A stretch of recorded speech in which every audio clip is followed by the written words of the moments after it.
ஒருத்தர் 2000 பேர் தான் இருக்காங்கன்றாங்க, ஒருத்தர் 5000 பேர் தான் இருக்காங்கன்றாங்க. சில பேர் காக்கா கூட்டம் அப்படின்னு கூட விமர்சிக்கிறாங்க. எப்படி பாக்குறீங்க இந்த கருத்தெல்லாம்? குலைக்காத நாயும் இல்லை, குறை சொல்லாத வாயும் இல்லைன்னு வாங்கல, இதெல்லாம் அந்த கேட்டகரி. விட்டுருவோம், அதுக்கு பாட்டு குலைச்சிக்கிட்டு இருக்கட்டும். ஆனால் அடி என்ன மாதிரி அடி இன்னைக்கு? பேச்சு சரியான அடி. பேச்சு இல்லை அது, அடி ஓப்பனான அடி. திமுகவுக்கு சேலஞ்ச் பண்ணிட்டார்ல. ஓகே, மிரட்டி பார்க்குறீங்களா, இதெல்லாம் என்கிட்ட வேண்டாம் அப்படின்னு நேருக்கு நேராக இன்றைக்கு சமகாலத்தில் இப்படி வந்து ஸ்டாலினை வந்து சேலஞ்ச் பண்ண ஆள் யாருமே கிடையாது. திமுக வந்த மாதிரிலாம் யாருமே அவ்வளோ சீக்கிரம் சேலஞ்ச் பண்ண ஆள் கிடையாது.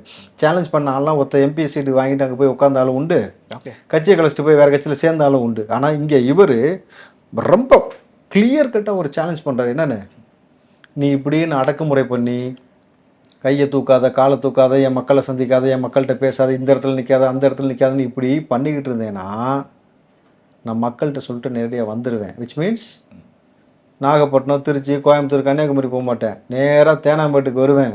ஓகே, மக்கள்கிட்ட சொல்லிட்டு நான் வந்து நிற்பேன். நின்னேன்னா நீ சிஎம்மாவே இருந்தாலும், எப்படி நீங்கள் சிஎம்மாவே இருந்தாலும் நான் நினச்சாதான் நீ கோட்டைக்கு போக முடியுமா, வீட்டை விட்டு வெளியே போக முடியுமான்னு அன்னைக்கு நான் தான் டிசைடிங் அத்தாரிட்டியாக மாறிடுவேன். உங்களுக்கு ரொம்ப பெரிய நெருக்கடி ஏற்படும் அப்படின்றதான் அதுக்கான பொருள். ஏன்னா இல்லை இது குறுக்கீடுக்கு மன்னிக்கணும், கேட்குறப்போ நல்லா இருக்குண்ணே. ஆனால் இது ப்ராக்டிக்கலாக சாத்தியமாக நடக்குமான்னு கேட்குறேன். திருச்சியில் பார்த்தீங்கல்ல, நடந்துச்சா இல்லையா?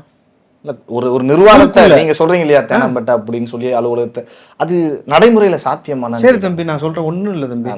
விஜய் அவர்கள் எப்படியும் வந்து சென்னை மத்திய பகுதியில் இருக்கக்கூடிய எத்தனை சட்டமன்ற தொகுதி இருக்குது, எல்லாத்துக்கும் வந்து தானே ஆகணும். ஓகே, அங்கே போகிற மாதிரி இங்கே வருவார்ல, அன்னைக்கு பார்க்க தானே போகிறீங்க நீங்கள். இதில் நீங்கள் வீணுக்கு அவரை போட்டு நோண்டிக்கிட்டே இருந்தீங்கன்னாக்கா வந்து உட்காந்துக்கிட்டாரு, என்ன பண்ணுவீங்க? திரும்பவும் நான் சொல்கிறேன், அவர் நினச்சாருன்னா 3 நாளில் உங்களோட ஆட்சியை உச்சந்தலைக்கு கொண்டு வர முடியும்.